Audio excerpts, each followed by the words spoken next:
alaikum wa rahmatullahi wa barakatuh. You're welcome to another beautiful episode of the Loud Whispers Show. I am your host, Halima Adetona. As usual on this show, we bring to you real life experiences of real people talking about different life experiences, the good, the bad, and the ugly. With me today on the show is a very, very interesting guest, somebody I believe you have a lot to learn from his story, a lot to be motivated with and by. And before I introduce the guest to you, let's say a little about him. So he goes by the name Mr. Abdulafiz Omogbolahon Ogundele, and he has been through a train accident, and let's say he's a survivor. He's a survivor. So there's this popular saying that anybody who experiences a train accident does not live to tell the story. Mr. Abdulafiz is here to tell his story today, and I'm sure that you will learn a lot from his story today. So before I introduce him to you, let's go on this very short break. We'll be right back.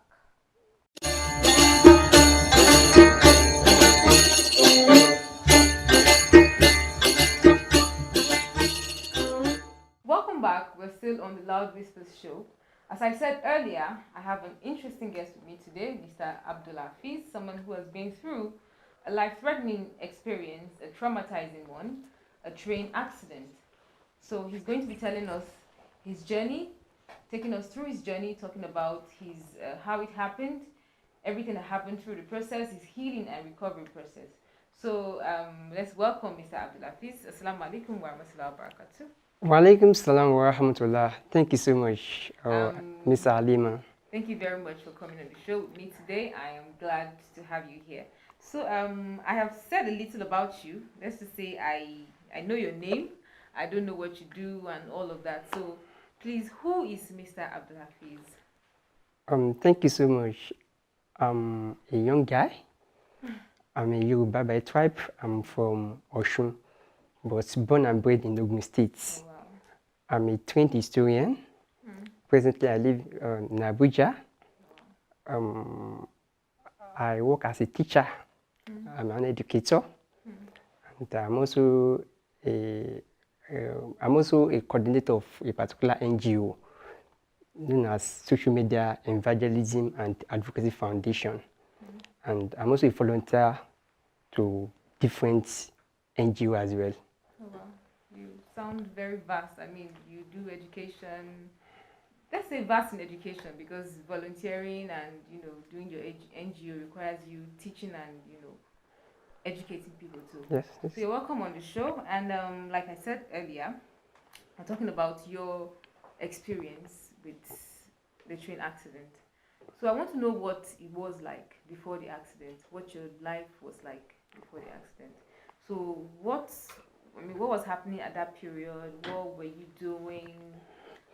What were you like before Okay. the accident? Thank you. I think the accident was a very sudden experience. Okay. Actually, it happened on January 1st, 2018.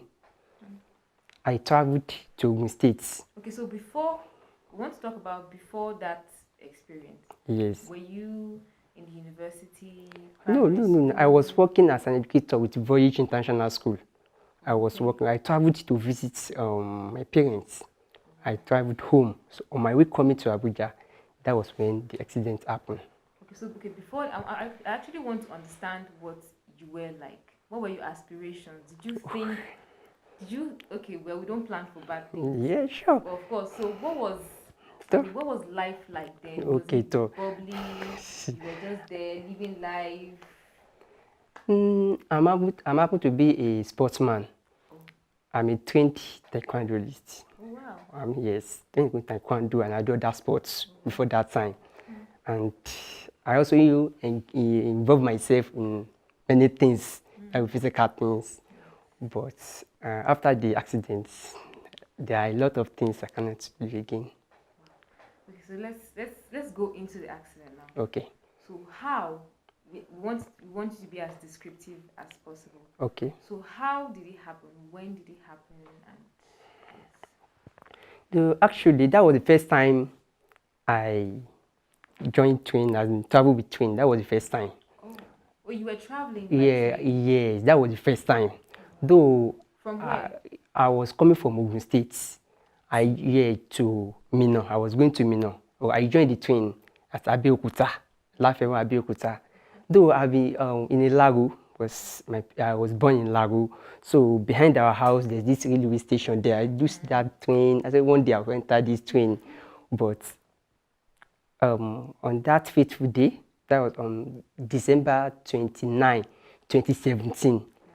No, before this time, during that December period, there's always issue of filling foil, Yeah, fuel petrol, or hike and all yes, of all that. these Yes. things.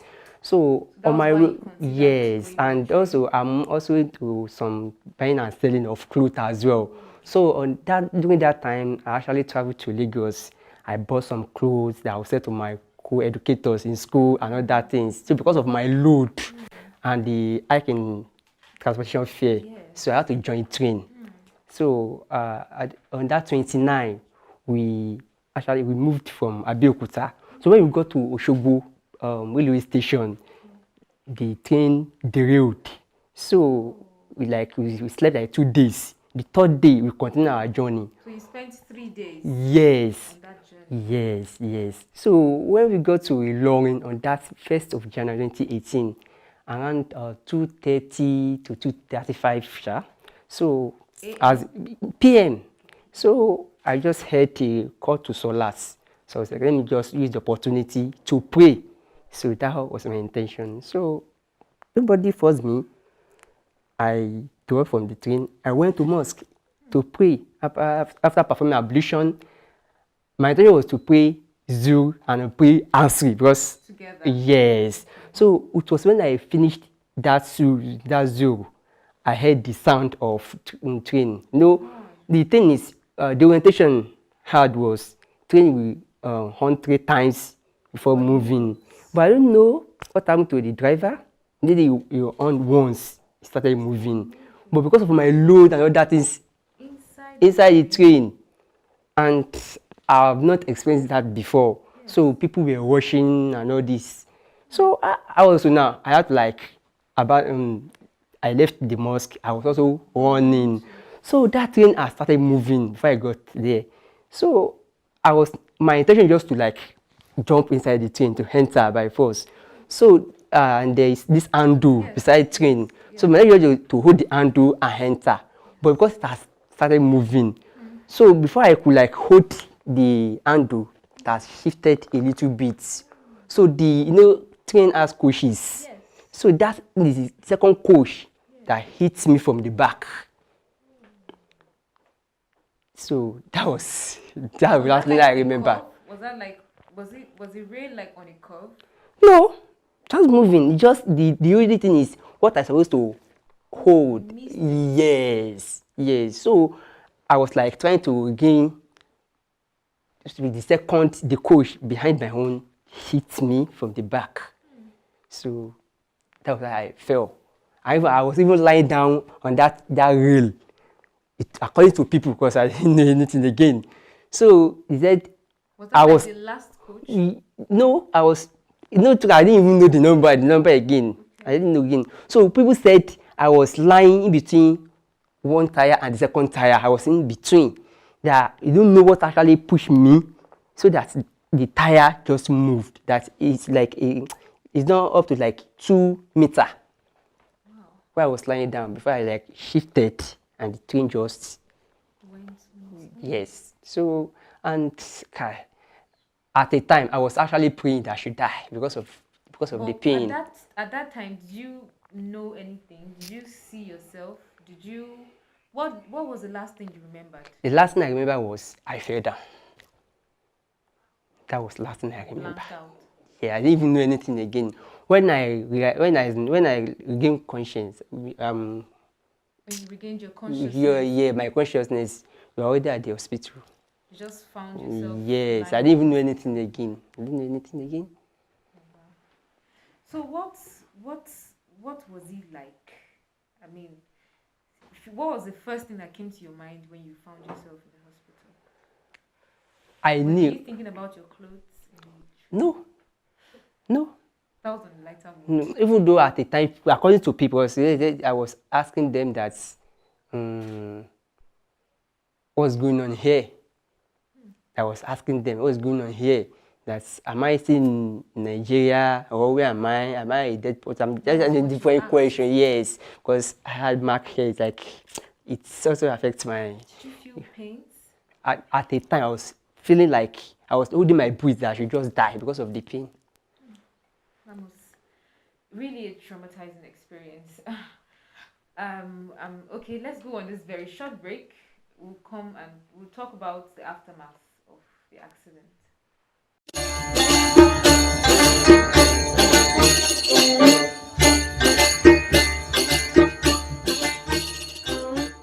You're welcome back. We're still on the Loud Whispers show, talking with Mr. Abdullah Hafiz with the train accident. So he's narrating. He has narrated how the accident happened, and now, Mr. Hafiz, what what you said you woke up and started asking questions. What was the first thing in your head? Like, what did you want to do at that time? So, as a Muslim, when I realized that I'm still alive, I was saying Alhamdulillah. So you But started asking them how it happened? Or did no, they tell you? I was not asking anybody. But after when I realized that I'm still alive, I was thanking God because I could remember at that moment was people were scared. People were just shouting. No one thing about Nigerians. If something like that happened, they have to provide first aid and also assistance. Yes, they were just panicking. But I could remember that the policeman that actually helped us. There was one man that actually I was sitting beside me. The man, the head has already broken into two. Was it The the man time you died. fell that you saw him? No, when they actually took us inside the car, when I was in the car, but it was car they used to convey us from that Convey place you to the hospital. yes. Oh, so that means you still gained you still felt some things before Mm-hmm. you got to the hospital. Yeah. So that man, I was at that moment. That was when I was like, I'm still alive, but because I heard people crying. So when I was like about crying, also the nurse that attended was saying I should be grateful that the second person has died. Because even though at that time, personally, if not because what happened, I couldn't like stay with that person because I was seeing his brain, everything was like the that real mash. Yes, the head, and other people also sustained in injury. So and So what were the damages this thing caused to you? Because I'm sure at that time you saw somebody's head open, but you were still yourself. So what were the damages that this thing caused? I told you before that I'm a sports person. Yes. And because of that, a lot of training. I'm into all this. And yes, I go to gym, all this. But now, like 10 liters of water, I cannot carry it. Why? Because at that time, one of my leg was not part of me. So they have to do a serious surgery by experts. They invited people to do a serious surgery on my waist because they call it pelvic girdle like that. So pelvic stone. So is everything is God and it's God. So the only problem was the pelvic pelvic. bone. I have a lot of tears. My head, my laughs, so a lot. Even at the time, I could remember, though it was my mom that was telling me this one that before they could even like do the surgery, they had to sign an agreement that's either positive or negative for to know the level of 50, the 50 yes, chance. yes. Even though at the time they were even using this popular musician Yinka Ayefele to preach to my mom that he's still alive, though he cannot stand again. So even though a lot of things, because I remember I have a friend then. She was as you ladies now. She was like, can this person stand again? All this. She left. Oh, Yes. you love her now. At that time.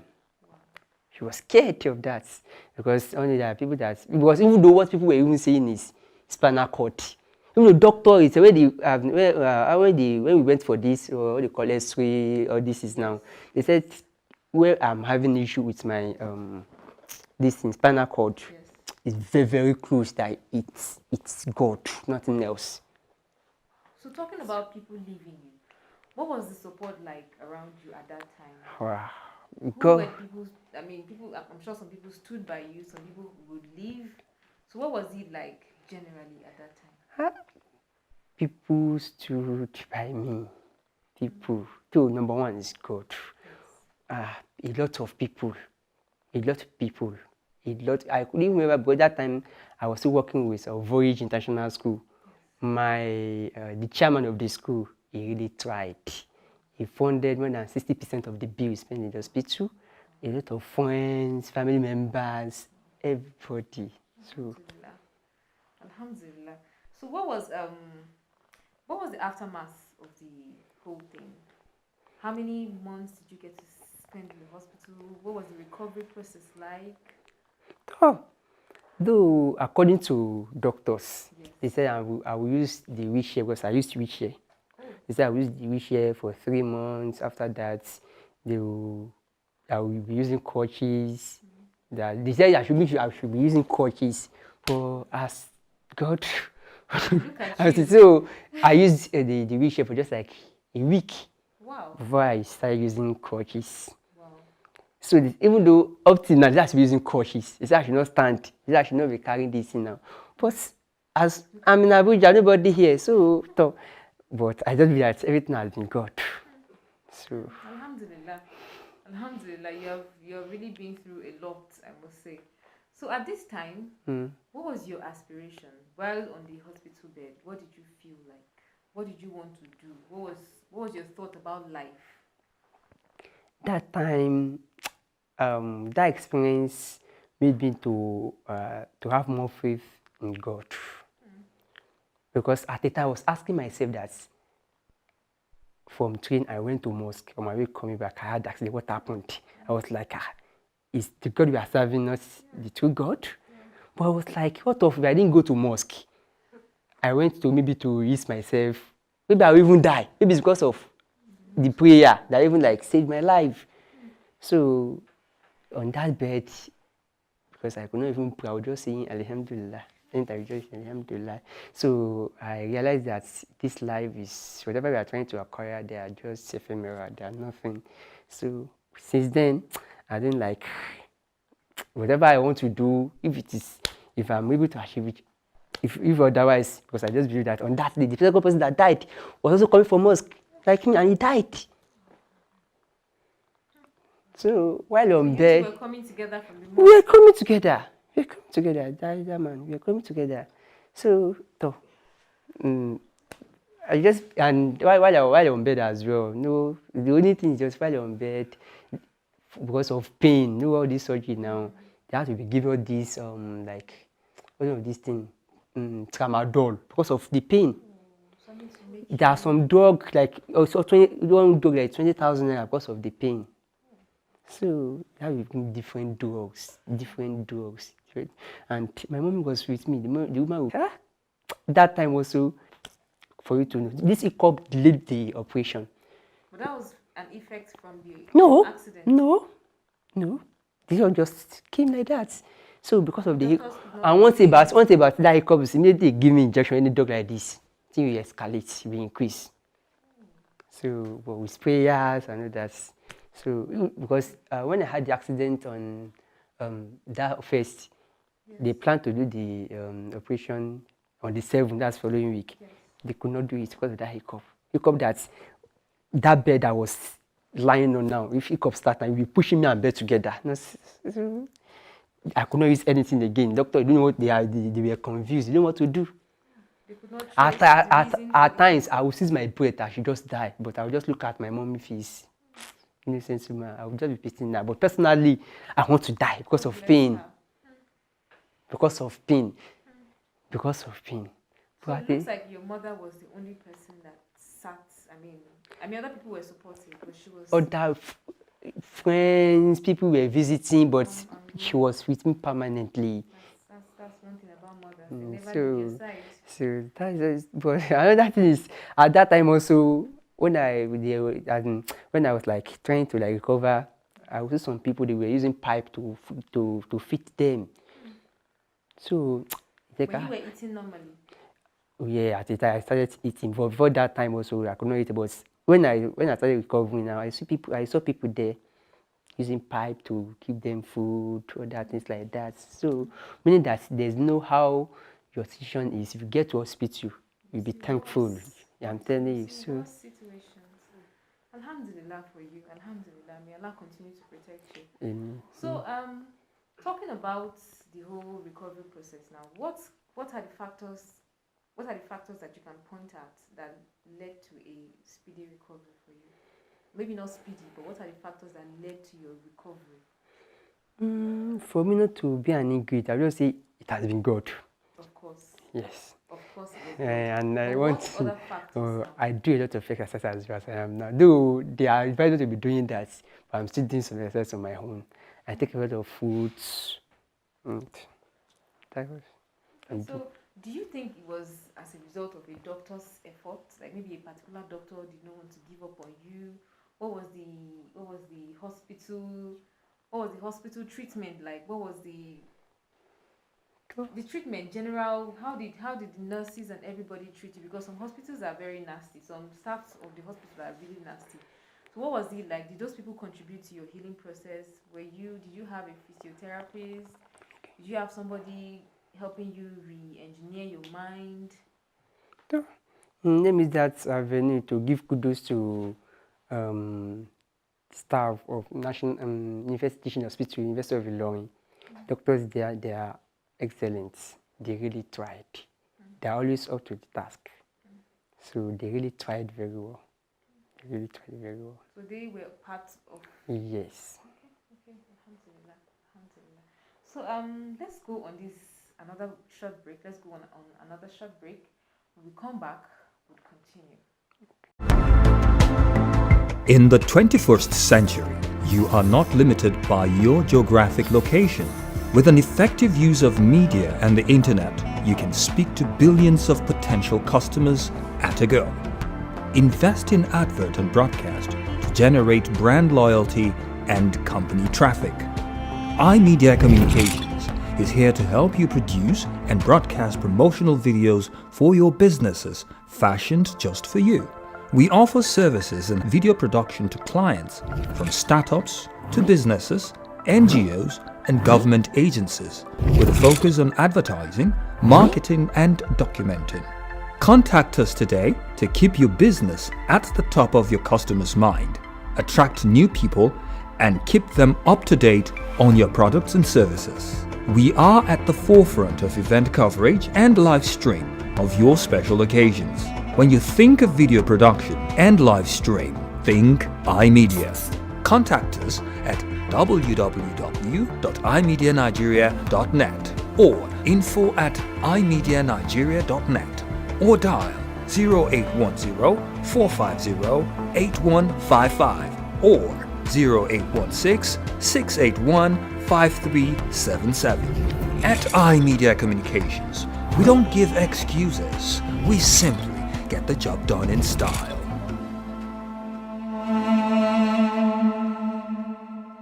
You're welcome back. We're still on the Loud Whispers show, and Mr. Hafiz has talked about his accident, talked about his recovery process, and all of that.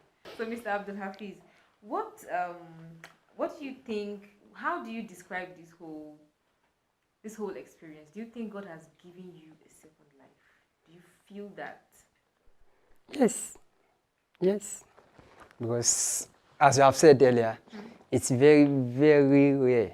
It's unusual for someone to have survived train accidents. Yes. Yes. Alhamdulillah. Well, I don't want to assume on your behalf. Are you grateful for that? Oh, I'm more than grateful. Wow. I'm very grateful to Almighty Creator and people that actually supported me as well. Alhamdulillah. Alhamdulillah. Okay, so they say time heals everything. Talking about the trauma, the memories, and all of that. Do you still feel those pains? Because sometimes I have lost somebody, and sometimes when I remember, I still get this like this heart, whatever. Do you feel that, or has time actually healed it? Do you believe that quote, like hook, line, and sinker? So, one thing is, sorry, Yoruba will say, Ojú apá ò lè jojú ara. Up till now, I'm still feeling the pain.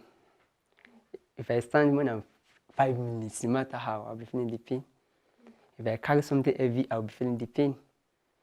Even though as little I'm doing the exercise, if you get to some stage, I need to stop because of pain. Up till now, this is my last you are seeing. If you use pin to shoot me, I won't feel the pain because of veins there are not functioning. Like, yes, because of they have to like cut. So I'm still When you having. walk around, you do your. I'm walking. Even the event you won't know. Of course. So, Of course, you don't look like it. so You don't that's look it. like it a bit. Okay, so you were saying that you're a sports person Yes. and you were at the stage taekwondo. You Yeah. said you do taekwondo. So you were at the stage of, red belts. That's like almost black belt. So now, when you see people play taekwondo, how do you feel? When a soldier is always a soldier. So can you still do it? I'm doing it on my own, but it just I cannot like do as normal person. So I'm still doing some exercise. I still know some things I can do on my own, but just I can't like maybe there's what you call spar. When we train with spar, I cannot do that because that's how we do. What we use is leg.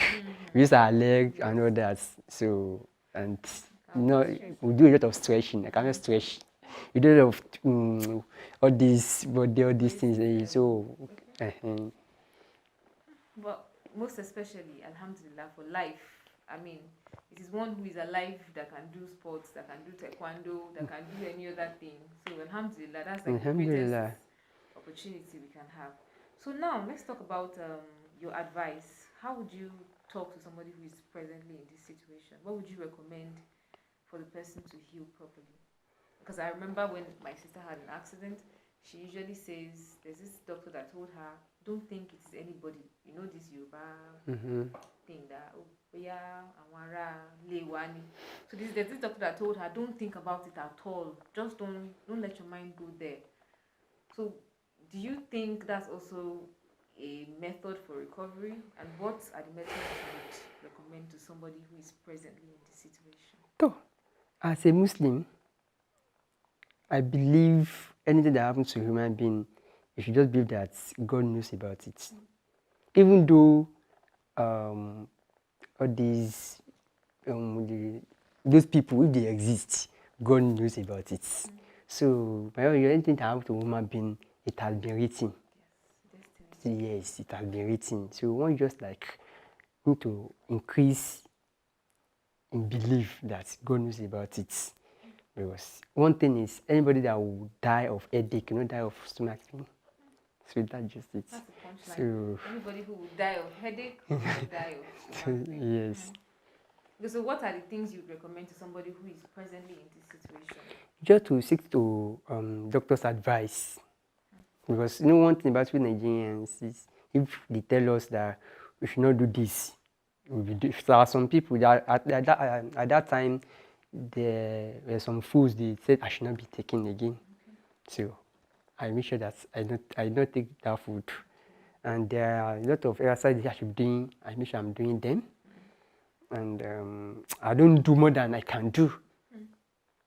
So I believe that's precaution. Any precaution we are given, we should just try and do. So, yes. And your belief in God should be firm. Yes, that's. Follow your doctor's prescriptions and make sure your belief in God is firm. So let's say that's it about your story now. So alhamdulillah, you're healthy, you're fine now. Alhamdulillah, you look healthy, and you will be healthy. You continue to be healthy, inshallah. So now, aftermath of your whole experience, what are you currently doing? What are your present aspirations? What are your present plans? How do you see life generally now? Okay. So one thing about me is I love learning, and I always see opportunity in every difficulty. Because I believe it's only a pessimist that sees difficulty in every opportunity. while on sick bed, my mom, she's into all these home make use items, home use items. She knows how to produce air freshener, insecticide, soap. So when I started recovery, I told her to get me a book. So I was learning. Before I finished, when I returned to Abuja, I started that. So immediately I resumed school. I told my chairman, so I have to be the entrepreneurship instructor. That one was added to my to my teaching rules. Yes. So now I can produce more than 17 different products. Though I have resigned, I'm no more a teacher with them. But when I resigned, I don't feel it. Why? Because of those things I can do on my own. I teach people, and I'm also producing on my own, and I'm also to other businesses. So that has helped me in surviving, though it's God. So now I think I'm feeling better. And another thing is, I believe our Creator created all of us for purposes. Different purposes. Yes. And the only thing we are required is, if you give him money, you will not collect money, but we want us to appreciate that. And how do we appreciate our Creator? Is by worshiping him. And the best way you can worship God is to serve humanity, because our fingers are not equal. So, right from my university days, I have been doing that. Serving humanity. Saving humanity. I drive joy doing it. I love doing things that I can say tell you that I was one that did it. Because I could remember, because when in my university days, I was privileged to be the deputy speaker of the Students' Union. My city allowance I collected, I used the money to build a shelf for my department. Whereas I collected it, and that time it was BB phone that was winning. No, I collected my money and donated shelf for my department. The same time, when I was serving, I served in Kebbi State. I finished as second best corps member in that state because I did 5 personal CDS to 3 different schools. I donated school uniforms to less privileged. I trained free computer training, with baskets, and others. With me, I have more than that time. I have more than 20 awards and all that. Though I was even nominated for this federal government, but I know that God will surely reward me. And at times, I will just see a call. No one ever call me. Principal of that will call me. That's, hello, Copper Hafiz.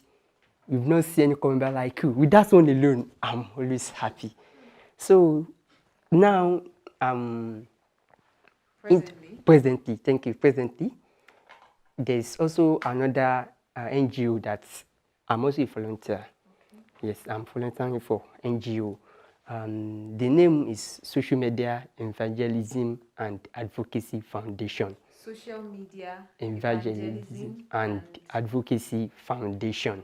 Yes, SMAF.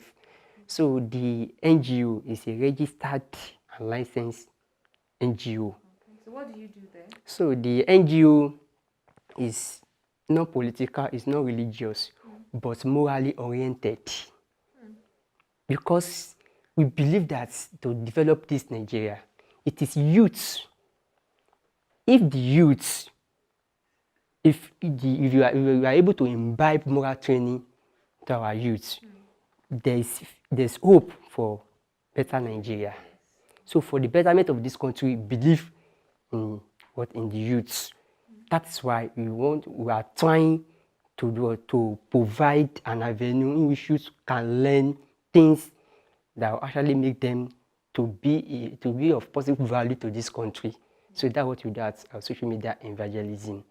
So what role do you currently take there, and what projects are you people currently doing? Okay, I'm the privileged coordinator. I'm the coordinator for Abuja chapter, because we have chapters. We have more than 11 chapters. So for FCT here, so I'm the privileged coordinator. So we have a lot of projects at hand. For instance, on May 27 this year, that's Children's Day. Yes. We went to one village in Kabusa, Agwase Kabusa. We gathered more than 400 childrens. We donated food items. That was during lockdown stuff. Yes. People came out. We have the video, have everything with us. So people came out with parents. So what we just do there is we believe in the youth. And also, we also believe that moral education is very, very important. If we want better Nigeria, we need to take moral education very, very important. And Sounds very interesting. and we believe that one of though no social media now Yes. is trying to make the world a global village. Yes. Truly is doing that. But the negative side of it is people are now misusing that opportunity. Using it for negative purposes. Yes. So let's say the purpose of the NGO now is to reorientate the youth Yes. of Nigeria. So how can people, contact you if they want to join or follow up on your project and all of that? We have page on Facebook, Okay. Instagram, Okay. and also to our phone numbers as well. Okay. Anybody that wants to join, it's open to everybody. It's open. So how can they contact you? Do you have a contact or something? Yes, you have contacts. You have, okay. Maybe your Facebook page. Okay. When you go to Facebook, just SMEAF. SMEAF. Yes, Facebook. on Facebook. Okay, SMEAF on Facebook. okay, Yes. that's good. So I'm sure anybody who's interested in joining or following up on your projects can check them out. So thank you very much for coming on the show today, Mr. Abdulhafiz. It was a good time talking with you, and I'm sure a lot of our viewers at home have learned a lot from your story. Thank you very much. May Allah continue to guide and protect you and keep you too safe. Inshallah, bi'idhnillah. So this is the end of today's episode. I hope you have learned a lot, and I hope you take them to use. Know how to act when you're at the train stations. Don't ever try to rush into a train. And please, when you're in situations where you're trying to recover, make sure you take to your doctor's prescriptions, and then you maintain a healthy mindset. So, till the next episode, I'll see you. I'm Adetona Halima. Bye. Yeah.